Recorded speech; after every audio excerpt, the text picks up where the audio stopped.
Hello, I'm TL Bainter, and this is another video review on my channel. Today I want to talk about the book Red Rising. Red Rising is a book that I have been eager to read, not because I'm eager for this particular book, but because I was eager to read the entire trilogy. Quite a few people that I respect have said that Red Rising itself was not all that great a book or was even a terrible book, but that the trilogy as a whole is really great and worth reading. This is going to be the first science fiction book that I have read in quite a while, just because I've stuck to fantasy and contemporary novels for quite a while now. So I was really excited to get into it, even if I had been given the initial impression that this is not going to be just a great book overall. In fact, a lot of people suggested that I was just not going to like Red Rising at all, but that I should push through it in order to get to the rest of the trilogy, which is definitely worth reading and worth the slog of the first book. So I sat down to read Red Rising with that in mind. I expected it to be a book that I was going to have some issues with, but that was going to lead me into a trilogy that is a lot better than this first book sets it up to be.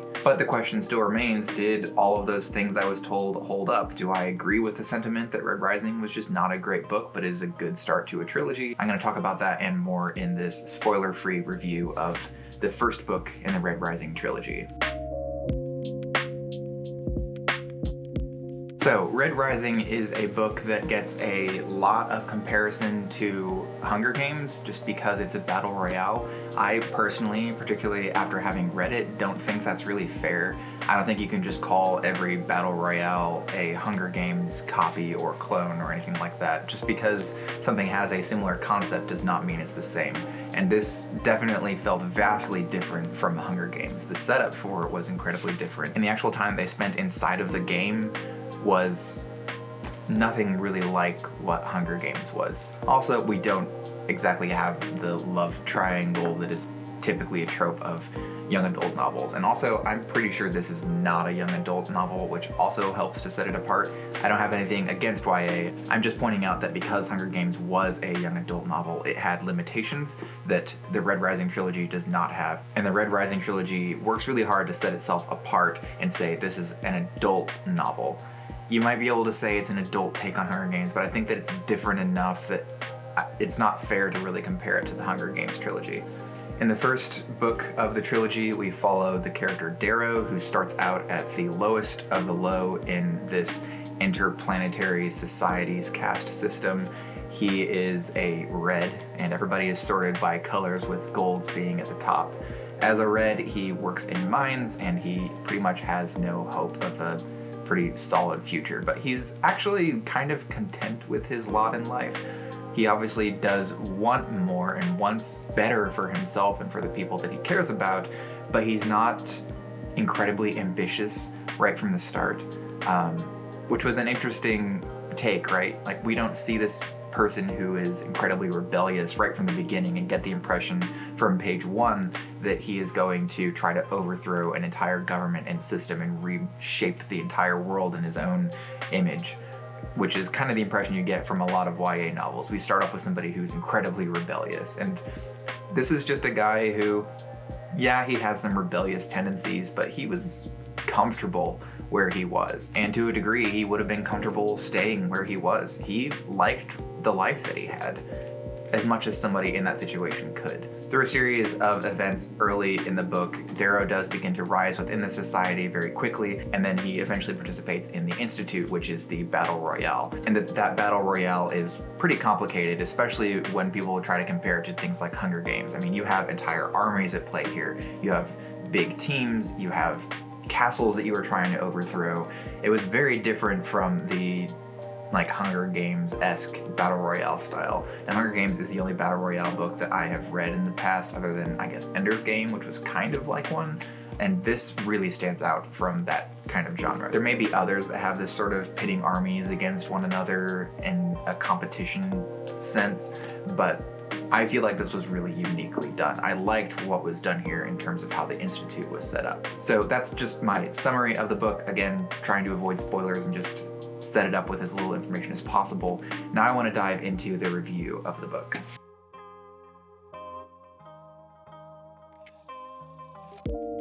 First of all, as always, I am going to talk about the presentation of the book. The presentation of this book is perfectly fine. I find the cover to be really recognizable. I like the color scheme of it. I like the simplicity and minimalistic nature of this cover.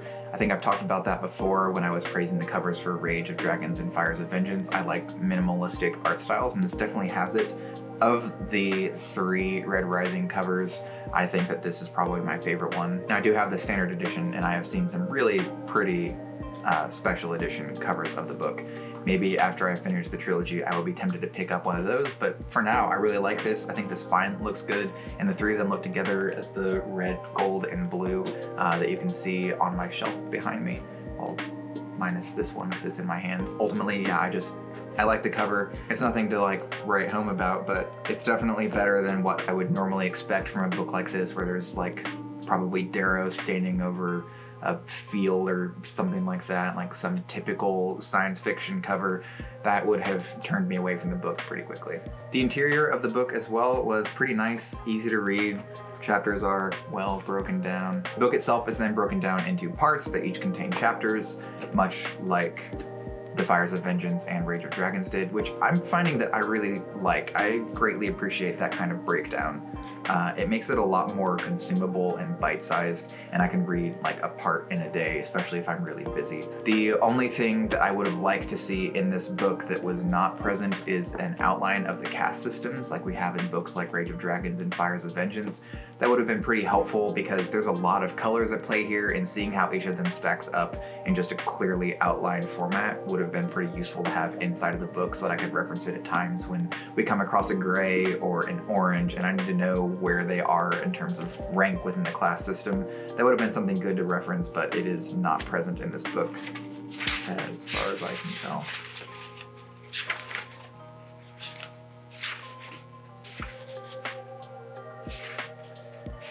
No. Overall, I'm going to give the presentation for this 4 out of 5 stars. It's a perfectly fine presentation. I really like the cover, and there's just a couple of things missing from it that would have been nice to have. But yeah, this is a pretty nice presentation.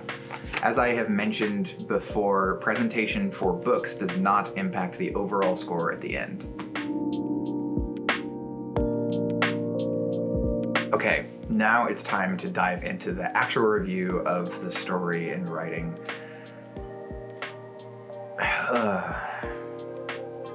The plot of Red Rising was mediocre at best. It was predictable and kind of boring. I feel like the broader plot of the trilogy that is being set up, and possibly the second trilogy. I know there's a second trilogy. I don't know when it takes place. I've tried to avoid getting any information about it because knowing about the 4th book in a series in advance, no, I only know the titles of it because I bought Iron Gold and Dark Age. That's all that I know. So I know that there's a second one, and I don't know what all is being set up there, but I can see how at least the first trilogy is being set up, and I like the direction that it's taking here. And I think it's very interesting and could have a lot of great implications and cool moments in the future. But this book and this book's plot specifically were not great and were really below average for me. Characters exist and decisions are made solely to propel the plot forward in numerous instances. A lot of them are just there to motivate our protagonist as opposed to serving a purpose beyond that. And I'm just going to throw out here, I don't really know that this is a spoiler because it happens in the first few pages and it was really obvious it was going to happen, but we start off with a disposable woman trope, which is one of my least favorite tropes, and it's very outdated. Yeah, it was present a long time ago in literature and was very common, but at this point now, the disposable woman trope is something that could very easily be avoided, and you can find other ways to motivate them. I was even kind of holding on to hope in the beginning that what was going to happen wasn't going to happen, but then it did, and it was so incredibly predictable. It does have a lasting, continuing impact on our main character, and it does push the story forward, but it felt very much like that was the only purpose that this woman served, and that's just poor writing.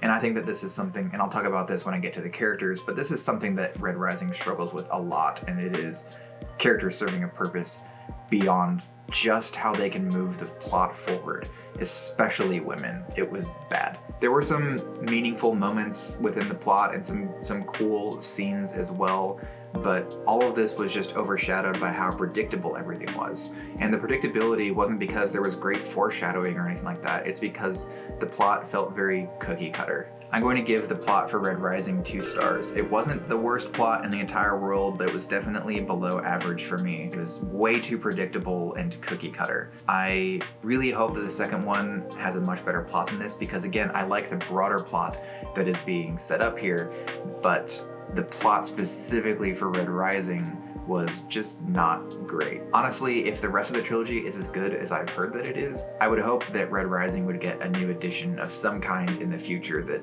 kind of addresses some of these problems and finagles its way into being a better story than this book was. Now I want to talk about the world. I found the world of Red Rising to actually be really fascinating, especially after I just dunked so hard on the plot. The setting of that plot that I didn't enjoy was pretty solid and strong, and it was fascinating as well the way that the color systems work and how the society was basically built on eugenics. I really enjoyed that aspect of it.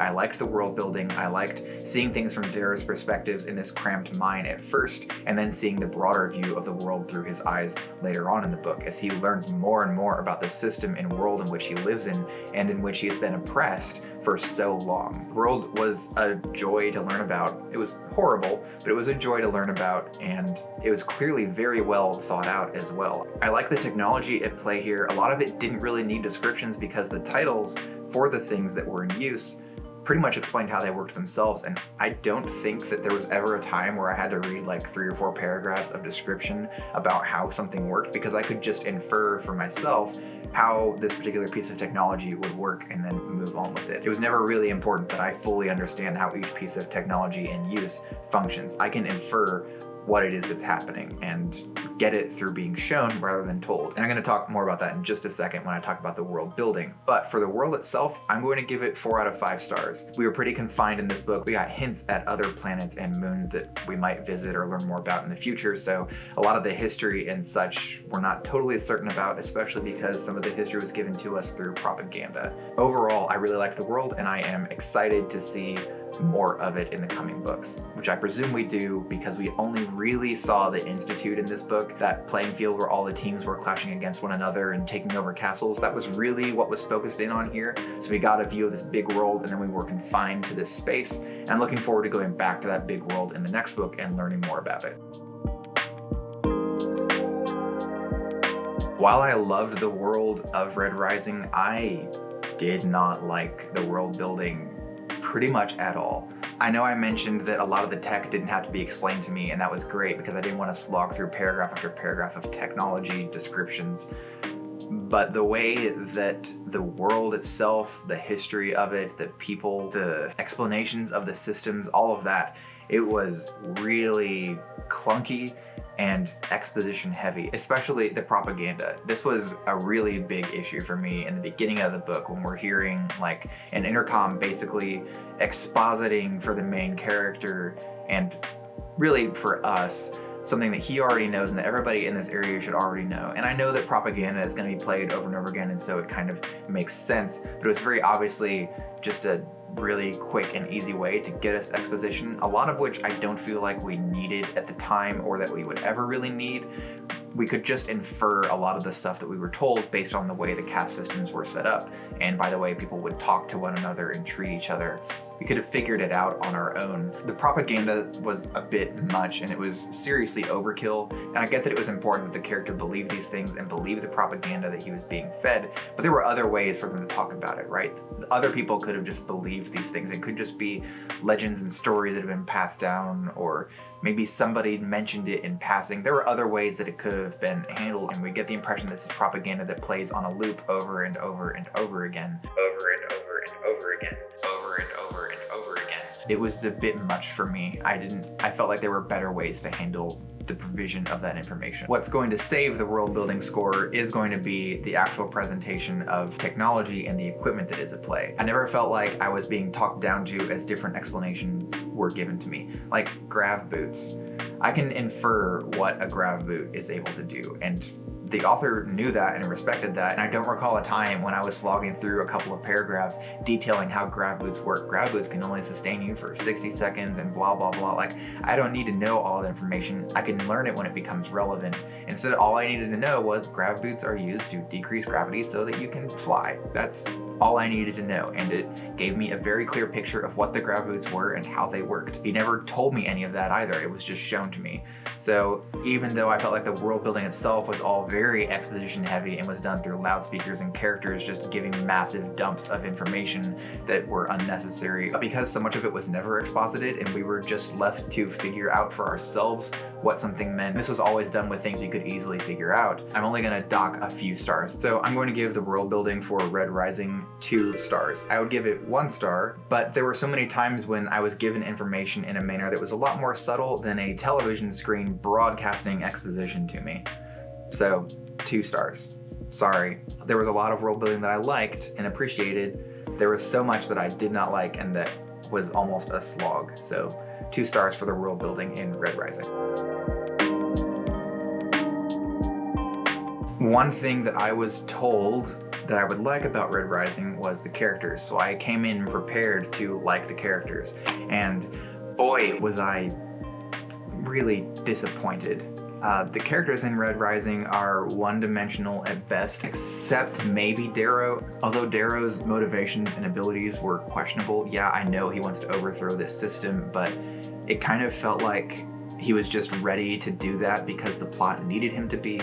His progression as a character just wasn't great. We got the book equivalent of montages for him in some cases, and ultimately the characters were all just there to serve the plot, and I feel like that includes Darrow to a significant degree. Not entirely. He did have his own personality, but it felt like he became the character the plot needed him to be in a manner that wasn't very realistic and believable. Each of the characters did have some personality and uniqueness, but it kind of felt like one of those writing exercises that you have to do when you're younger and learning how to write, where you have a sheet of paper and you're told, write a personality trait about your character. And then that was done for each of the characters, and then that was just the personality trait that they had. So I didn't always understand their motivations, they didn't always make sense, some of them felt inconsistent, and none of them were really memorable except maybe a couple of them. So the characters in the book, I don't know, I'm gonna give them like,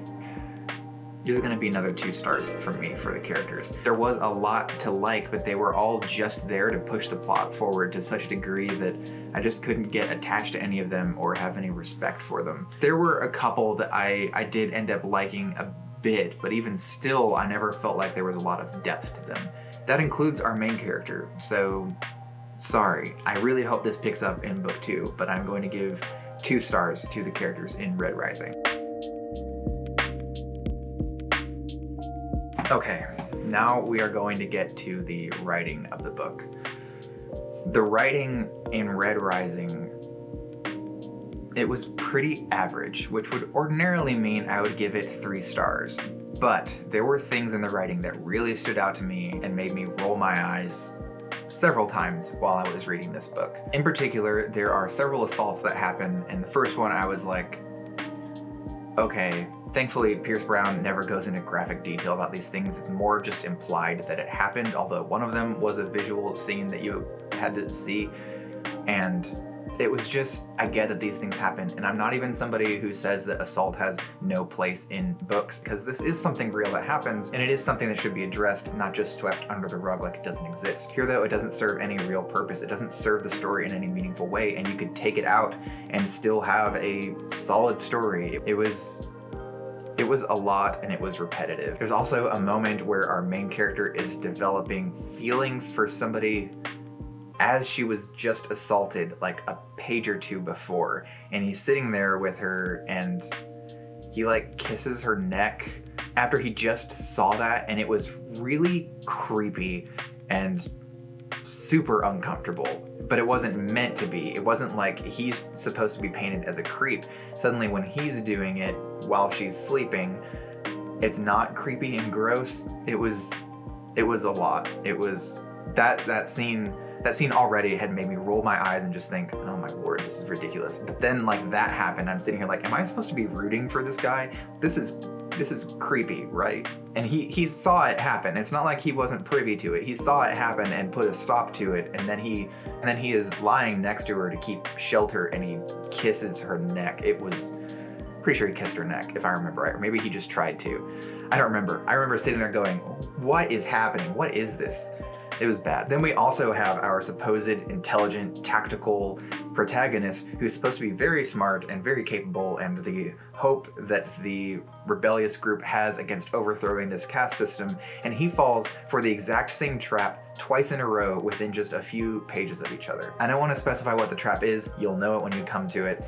It was ridiculous how exactly alike both traps were, and he fell for it both times. And how am I supposed to believe that this guy is this genius if he's falling for something that is so obviously a trap? And both times as I was sitting here, I'm like, this is so clearly him being lured into something. And he fell for it both times. Both of the same setups for the trap happened, and he fell for both of them within no time. It was completely ridiculous, and I almost laughed when he fell for it the second time. Like, you deserve what you get for falling into this trap. It was so incredibly obvious, and it just happened to you a couple of pages ago. You shouldn't be more cautious about this. Like, ultimately, these are just examples of poor writing and planning, because he just kept repeating the same story beats over and over in slightly different and modified ways, and it started to feel like he didn't know how to move the story forward without an assault or the exact same trap happening to our main character. Is something gonna happen that makes this makes sense, right? Like, was it important that he fall for the same trap twice so that he can lay the exact same trap for somebody in the future? Although if I see that, it's just gonna annoy me again, because it's gonna feel like the author doesn't know how to bring in a new kind of trap. Like, there's so many ways you could lure somebody into a trap. You don't have to use the exact same tactic every time. Gosh, it was so annoying. It was so annoying. I do have good things to say about the writing, though. Pierce Brown's battles were really awesome. He did a great job. They were always big and epic. I don't think there were very many one-on-one duels. There were a couple that I remember, but most of it was just big, epic battles as people stormed castles or were laid siege to. I would say that he writes these big, epic battles as well as Evan Winter writes the one-on-one duels in things like Rage of Dragons and Fires of Vengeance. This was really excellent. I always had a solid idea of it, got your heart pumping in several instances. He did a great job with the battles. If this book had just been one long battle, it would have been pretty exhausting, but it would have been a lot more fun to read than what I did read.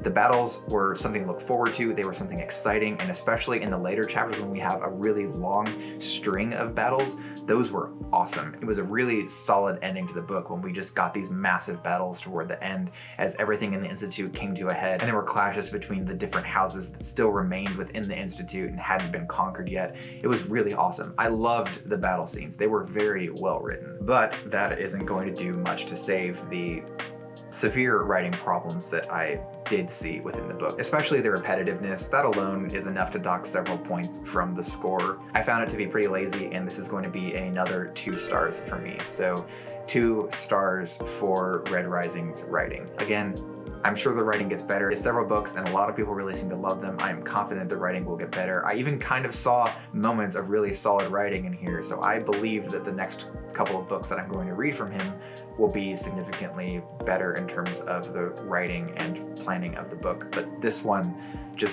I did not like the writing in it. It would be 1 star from a lot of those scenes, but the battles really took the cake. I really enjoyed the battles, so 2 stars for the writing in Red Rising.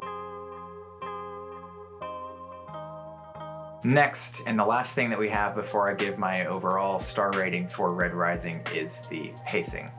The pacing for Red Rising was exactly what the plot needed the pacing to be.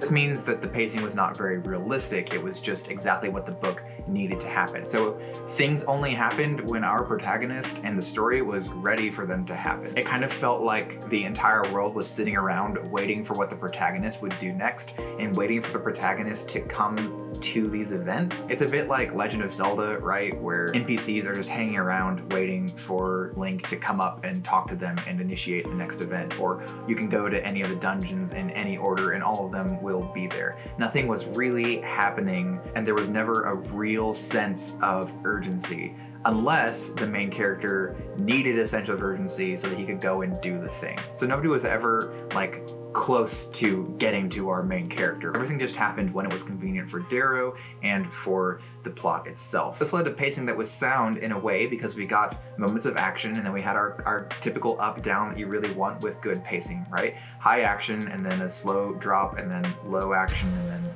just continuing up. The typical pacing that you want for a good story. We had that, it just didn't make sense within the story here. There should have been a lot more moments of high tension and high stakes when there weren't. Everybody was just waiting around for their turn to interact with Darrow. I don't know how else to explain that. It was very much like a single player game where the story is sitting around waiting for the player to come and interact with these elements of the story. There's never really a sense of danger. When you're playing Zelda, you're never actually afraid that Ganondorf is going to kill off Zelda. You're never terrified of that because you know it's not going to happen, and so you can spend a bunch of time running around breaking a bunch of pots to collect rupees. That was kind of how it felt in this book. It wasn't exactly like that. Our main character isn't running around cutting grass to make money, but the plot and pacing do wait around for him a lot, and this just led to the story progressing kind of senselessly. It would have made a lot more sense if everything happened really quickly and aggressively and didn't take course over several months. It didn't make sense how long some of these things took to happen. There should have been a lot more warring conflicts. There should have been a lot more people coming after Darrow than were. It just seemed like people only came after Darrow when it was convenient for him, rather than when it was inconvenient for him, which would have been the right time to come after Darrow. Ultimately, the world, the plot, and the pacing were all just there to serve Darrow and his aims and his gains, and it was really telling with the way that the story was paced. But I was never completely bored with the way the story was paced, and I was never overwhelmed with how quickly it was going. So the pacing itself was pretty average. It just didn't make sense within the story. So I'm actually going to give the pacing for Red Rising 3 stars.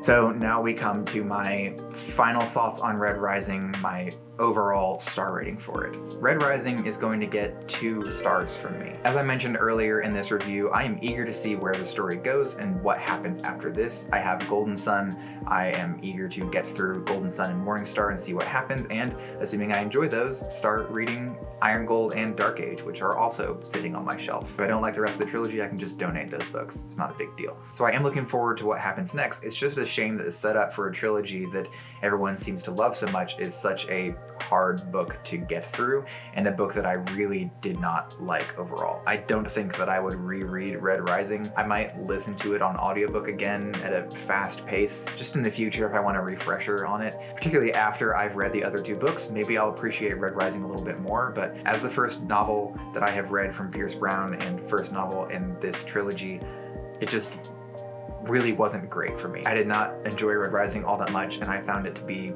pretty flawed.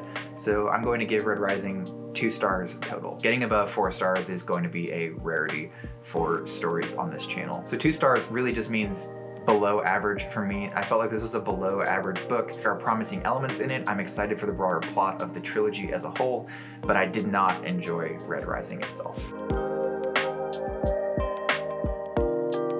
Thank you so much for taking the time to check out this video review of the first book in the Red Rising trilogy. I hope that you enjoyed it. I am sorry if this is a book that you really enjoyed and it's one that I didn't like. I'm trying to be as honest as possible here. I can't please everybody. Red Rising just really wasn't my cup of tea, but I am excited for the rest of the trilogy and I will be reading through it, unless Golden Sun is somehow worse than Red Rising. So keep an eye out for my review of Golden Sun coming out next week, and then Morning Star, which should follow the week after. Fingers crossed. I don't know, I might be able to get that done. I'm curious what you think of my review of Red Rising. Do you agree with my opinion here? Are there things that you disagree with? Am I actually wrong about something? Did I misinterpret part of the book? I would love to hear what you think about it, and feel free to disparage me in the comments. If you would like to support me, the best way to do so is going to be subscribing to this YouTube channel. That will really help me out. You can also like the video, and you can follow me on social media. I am at TL Bainter on most social media platforms, and I will have those links in the description. Instagram is where I'm most active, so if you just want to get regular content from me, Instagram is going to be the best place to do that. So my next review coming out next Wednesday is going to be for Golden Sun. In the meantime, I have other videos that I do, like personal vlogs, and I'm even doing a series right now on Mondays about creating your own homebrew campaign. So if either of those things sound interesting to you, keep an eye out for those on Fridays and Mondays. Otherwise, I will see you on Wednesday for the Golden Sun review. Until then, bye.